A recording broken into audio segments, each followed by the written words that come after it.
welcome back to Film School Rejects. I'm your co-host, Skye Collicle-Williamson, joined with... I'm Billy Howells. And today we will be discussing the latest Blumhouse Productions release, which is Obsession by Kari Barker, which is as ridiculous name as I struggled to say it. So this was released last year, as a premiere at the International Toronto Film Festival, and it has now just released into cinemas in May. I only saw it yesterday. Billy saw it the other week. So this episode we're just going to be discussing our reviews, thoughts. There will be spoilers. Yes, as always, we're just letting you know beforehand. In case you want to know our film background, our film education, I myself love horror. I am a massive A24 fan. Trust me, I binge watched Something Bad's Gonna Happen as soon as it came out. And I am a massive Blumhouse Productions fan, more than I am A24. So I was instantly going to see this. Billy is more of a skeptic of the horror. Yeah, with horror, I love horror. It can be amazing, but there needs to be something beneath the surface more than the jump scares. Because, yeah, jump scares just on their own aren't scary to me. What's scary to me is fearing for characters you care about, quite frankly. Mm-hmm. So we're going to be discussing Obsession. Billy, do you want to start with a very vague plotline at the very start of what Obsession is about? So Obsession is we follow a guy named Bear. How old is he? Is he early 20s? I would say one of them is applying to uni, so I'm gonna say 20. But she's I think she's a late bloomer into uni, so I'm gonna go for 20, 23, 24. Okay, so yeah, so, early to be honest, in and out of the film, I was like, Bear? Am I hearing it wrong? Maybe it's else. And I was like, absolute great actor though. Yeah, he was amazing. Back to the plotline, Billy. He has a crush on a girl called Nikki, and he doesn't really do anything about said crush. Instead of deciding to talk to her, he acquires this thing called a one-wish willow, where when you break it in half, your wish comes true. And he wishes to be with Nikki. And as in typically horror movies go, the wish does not go according to plan. And freaky shit happens, and we have obsession. That is maybe the worst plot description I've ever given in my life. We have very complex characters. We have our main character, which is Bear the man. We have Nikki, the girl that he wants to be obsessed with him. Well, more in love. And then we have the entire friendship group, which is Sarah, who has a crush on Bear, very obvious. And then his best friend, who I knew was not a good friend, as soon as they were in the diner in the opening scene. And when Bear gets a phone call from Nikki, she talks about how she gets interrupted in the phone call because her crystal necklace falls down, and that's why he goes into the shop where he finds the one willow wish. So it's not initially he's trying to be creepy, and I think we definitely have that throughout the film, which I really liked in comparison to Companion, because with the Companion it was very obvious that he's a bad person. The character's more layered here. Full advantage of her, whereas Bear, that's not the initial goal. Yeah, the initial goal, he wants a relationship and he wants her to love him. And when she is first clearly obsessed because this wish has completely taken over her, he keeps going back and forth. It's a push and pull morally. Yeah, because he's maybe it is a wish, but he doesn't fully believe it because obviously it's a ridiculously supernatural thing to occur. You're not going to believe it at first, and then they develop into a normal relationship. And then normal. For some people that they can be very normal. So I think you have these complexities that he is a bad person in some aspects, but he's not trying to be, and also he could have just abandoned her at multiple points. That is true. Stays with her throughout. Obviously, we have Nikki, which is phenomenally acted. Amazing. Sometimes you get kind of goofy with some of the haunting aspects, but the actor, she managed to make it more supernatural and still the fighting between the supernatural element that's possessed. I don't know if it's possession or it's just how like control or something, and then you have like actual Nikki. Um, I honestly think she's worthy of an Oscar nomination. I would love to see it, but it's a very small movie. The thing is, though, I feel like with films like Weapons, where, like, if you'd have told me when I watched Weapons that Amy Madigan would have been nominated for the Oscar, never mind win it, I'd have said, that would be amazing, but you're crazy. But I'm hoping Weapons has kind of given the horror genre some more leverage in that regard. I'm really hoping we can continue to see that. But again, you are right that Obsession is a much smaller movie, especially compared to something like Weapons. There's a lot of commentary that can be drawn from Obsession if you want to take it from how he doesn't completely view Nikki as a person, but a thing he wants. You can also take it from the more like manosphere kind of manic pixie dream girl-esque, like Scott Pilgrim versus the World, which I think is beautiful how many complexities there are. And I think really at the short end of the stick, Nikki just gets messed over completely. Yeah, 100%. And she has to live with this entire problem. Yeah. I think cinematography wise, it's done like exceptionally well. I really like this new like haunting aspect we're getting from horrors these days, whether it's from Good Boy that was released in November, or Shelby Oaks, who is also a YouTuber turned filmmaker, like this film. They have the same. I don't want to call it this. It kind of bugs me to call it. It feels like videographic cinematography, if that makes sense. I get what like you mean. Know, like Until Dawn, not the film, the actual video game. But I kind of love that. Yeah. And I think it adds like a outwardly kind of aspect of horror. And the lighting department, they need a whole raise for that. I mean, considering this movie was made on a budget of $750,000, yeah, like not even $1 million. Like, this movie looks better than most $200 million movies today. Mm-hmm. And I think Hollywood really needs to take notes. Yes, and also, like, the sets, so they were very minimal. Like, it was kind of only between, like, 3-4 places. Though I imagine the other people's apartments were also filmed where his house was anyway. So I think they did really well. Also, the haunting aspects and the supernatural of keeping it low budget. So they just made her really act quite a lot more. But it also felt really claustrophobic as well. It's not a one location movie, but a lot of the film, especially the further you get into it, takes place inside Bear's house. And for a lot of movies, sometimes that can feel like a restriction. But for this, it just felt like a natural part of the storytelling. It didn't feel like they were restrained by a budget. Yeah, because as she gets more obsessed and she loses her like senses and her consciousness, the more he gets constricted to be next to her, and he has this moral obligation to be with her, which I found was really, really interesting on the phone call. So he calls the One Willow company to ask, firstly, to alter his wish, because he doesn't want her completely gone. He still wants to reap the beneficiaries of them being in a relationship and her being in love with him. He just doesn't want the minor psychotic breaks. But the psychotic breaks aren't exactly part of the possession. It's Nikki not wanting to be in the relationship with him, and also to have some control. She just doesn't want to be involved. I'm not gonna say the words she says because that's not PG. But she doesn't want this life. And so he asked to alternate first, and then he asked to cancel it when he says that's not possible. And the person on the phone says it's kind of your moral obligation to be there for her. Which, by the way, that person is Curry Barker, the person on the Which is I like that line, and I think it's a good insight.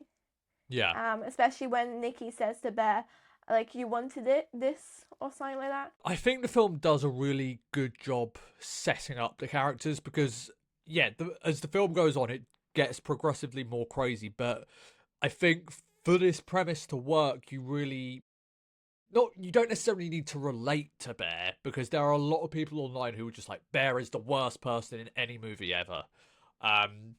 But I think the film does a good job of at least getting you to understand what Bear wants, why he wants it. I think it's a really clever premise, and it's just executed in. It has layers. That's the thing. That, as I was talking about earlier, the best horror movies have layers, and if you were to just take the horror out of it, this would still be an amazing movie. Yes, I really liked the Sarah aspect. I thought the Sarah aspect was going to be cheaper and cheaper throughout the Yeah, film, but it added more depth. So he has Sarah, who is this woman that he sees a glimpse of the life he could have had that maybe him. Well, I don't think he's completely vocalizes that this is life he could have had because Nikki was never interested in him like that. So he could have been with Sarah, and this is what he could have had with Sarah. While he's not infatuated with Sarah, it's something that could have developed. yeah. Which is interesting. And then you have his, I don't even know what the male character is called, his best friend, Oh, Ian. Ian. So the very start of the film, we have this opening scene where Bear is at the diner. He's expressing who we initially think is Nikki, but is just a waitress, how he feels about Nikki, etc. And it's this quite intimate. It does feel kind of claustrophobic scene actually at the start, even though they're in a diner, and then it gets interrupted quickly by Ian. And Ian vocalizes a lot of things that we see on the internet of what they're saying, how men should flirt with women, which isn't the way women want to be flirted with. And it's just bad advice over and over again. And then he's just saying not to ask Nikki out, which obviously I knew from that moment anyway. But we find out later that it was an alternative motive that he is seeing Nikki already. Yeah. So he doesn't want Bear to see, try and see her. Which is such a mean thing to do. Honestly, I didn't see it coming. Oh, I I did. really should have, but now that I look back on it, I'm just like, oh, that was so obvious, but it never clicked to me. It was so obvious on the trivia night when he was flirting with her. Because he was like, oh, call her Freaky Nikki and make fun of her. Yeah, That's exactly what he was doing outside. And then he thought she was only doing it to get back at him. And I was like, oh, so we're self-centered. Okay. Should we talk about some of the acting choices? Yes, definitely. As you kind of alluded to earlier, Michael Johnson, I think is his name, who plays Bear, he's really fantastic because, as I was speaking about, he's really grounded. And Bear is a character who could very easily come across as unlikable. But I think Michael Johnston brings he brings layers to the character. I mean, yes, he can absolutely be unlikable, and he is the longer the film goes on. But Michael Johnston brings that grounded sense to him where it's human and you don't feel like you're watching a character. Yes, I'd say Michael brings a sense of hesitation to the character. Because he has like these gestures and like kind of stops himself. But you can also see it in his face where he's like holding things back. Yeah. But in like a socially awkward way. So he has all these mannerisms that are key to the character. And I think it's what makes the character feel really grounded. He does like lash out at certain points, but I think there are a lot of reasonable lash outs. Yeah. And then he stops himself, calms down. And it's just, he has this consistent hesitation that you can tell because he's not 100% sure it is real. Yeah. Obviously, he wants to believe it's real. As we kind of said earlier, Indy, now I don't know how to say her second name, but she plays Nikki, and she, like you were saying, it very easily could have just been a crazy performance. She could have just gone all out, but she didn't. She's scared, and you really feel that throughout this movie, and kind of the way she transitions between like the craziness and Nikki, because there are times where she is just Nikki, but there are other times where she goes crazier, even in the same scene, and how she finds that balance I thought was really admirable, because that is a hard thing to get right as an actor. Yes, I think she also has like some vulnerability to the acting. I think one of my favorite scenes was when he was leaving the bed and she's like, she's asleep now. Like, please, Bear, please. Yeah. I don't like help, because you have like a lot of her lashing out a lot, but that was her being completely vulnerable because she had more control.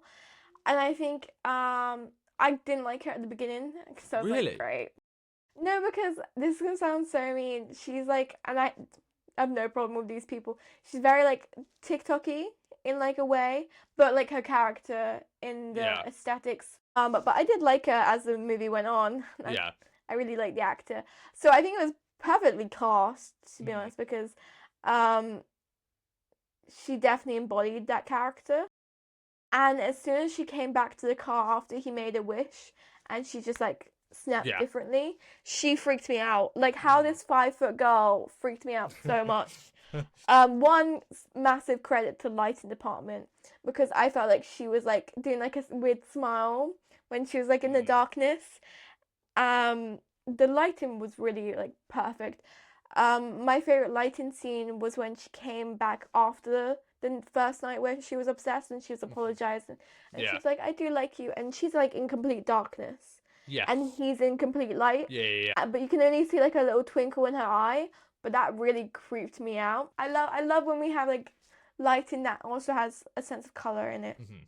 And I also think my favorite shot in the movie is of her. It's the shot where Bear leaves. I don't remember where he goes to do something, but the camera just lingers on her as she's smiling, and it doesn't cut away. It's like this, like it just keeps going, and then it just pans down, and it was just such a simple shot, but I just love the fact that like the longer it went on, the more I was like what's the word, insing or like cringing in my seat, like it just wouldn't stop. Hmm. But I loved Because that. It was a she really feels bold more choice. she feels more hollow. I think it's Yeah. he's leaving to go to work, which obviously they have the same job and she's just not in that day. And I think it's this moment that feels like more mechanic and hollow, that obviously because Nikki's not a person anymore, she's not going to do anything. If he's not home, Yeah. what does like does she exist when he is not there anymore Yeah. to observe that she loves him? And the answer is no, because she only exists for him. So you just have a complete breakdown of a character, which I think was really interesting. I think it reminded me of Haunting of Hill House, when the house only exists when Nellie's in the house, and all the creepiness happens then. Because as soon as she's gone, they don't need to act or perform. The film is very. It's almost. I don't know if the right word is devastating, but with the first act, you feel like there's so much promise for where these characters could go in their life. And then once you get to the end, it's just like, oh, well, especially Barry can't do anything anymore. But, like, especially Nikki, like, what is her life now? She had promise at the beginning of the film, and, like, now, it's like, where the hell can she go from here? Yes, because at the start of the film, she's a very free bird, and our introduction. Well, obviously, we know Nikki, but our actual introduction to her voice over the phone is her saying that she's going to hand in her 2 week notice because she wants to focus on writing, and she feels restricted by the store. And I think that's interesting. She feels restricted in this area. She also clearly doesn't like her hometown because I think she was bullied. So she has this freedom and desire to leave this town and leave the music store, whatever it is. I couldn't Yeah. really work out. So she wants to leave, and now she's stuck in this house, obsessed, and she's stuck in this body that Yeah. isn't hers. And now at the end, she's stuck in the friend group that doesn't exist anymore because all her Yeah. friends have passed away, Yeah. and she's alone. And she's now stuck with the hindrance of what he's caused her, which is her friends think she's psycho. Like she can't go back to her old job either, and she's permanently altered and permanently damaged from him wanting her to be obsessed, even though she never gave those kind of signs Yeah. to him. How did you feel watching the film, Billy? I mean, it's an amazing movie, but I never want to see it again. It is a tough watch, and I don't mean in the sense that like a lot of the times when you say it's a tough watch, that means that like, oh, it's a slug to get through. I don't, no, not that at all. But it's a heavy watch. There is humour for sure, but there's not a lot of it. Just the things that this film is dealing with and the way in which it all progresses. I wouldn't necessarily use the word fun for it. I would say it feels very uncomfortable. Yes. I think there's a layer of like the audience participation, the uncomfortable, Yes. which is we obviously know that the wish is real and she's not there. So it makes the entire watching the relationship and the more intimate acts of the relationship really hard to watch, because you know she's not fully consenting to it, but you also fully know that he doesn't know that. He's a human being. He doesn't believe in the supernatural. We don't believe in the supernatural. So he's just going to assume this is a natural progression. Yeah, it happened fast, but they've known each other for ages. Out of this and Companion, which do you prefer? Because I never really thought the similarities until you brought them up. But yeah, there is a lot to compare. I think with the Companion, I think the Companion is scarier in the sense of it's a future possibility. Yeah. And I can see it happening, and we already have like journalism insight that there are robots that perform acts like this at the moment. And it's turning very violent and hateful. So it's a very real possibility. And also the male in the Companion is not a good person. Yeah. And he sets up the robot to just go, I don't know, like I can't remember if she gets turned off or he wants something. I can't remember the actual what his reasoning was. But this is a person. These are two very real human beings. I would rewatch The Companion again. I don't think I'd be able to rewatch this again. So I think that's my main issue of it. I gave both movies 4.5 stars out of 5. And I think you kind of hit the nail on the head. I would rewatch Companion over this, but I think in terms of the filmmaking, Obsession is better.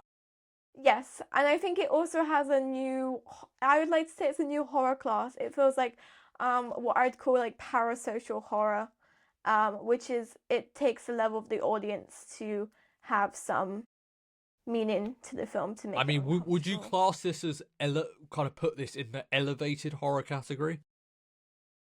Yeah, I would. Would you? Yeah, definitely. I mean, it doesn't explore some of the same themes that like we have put other horror movies in the elevated horror category in, but it is.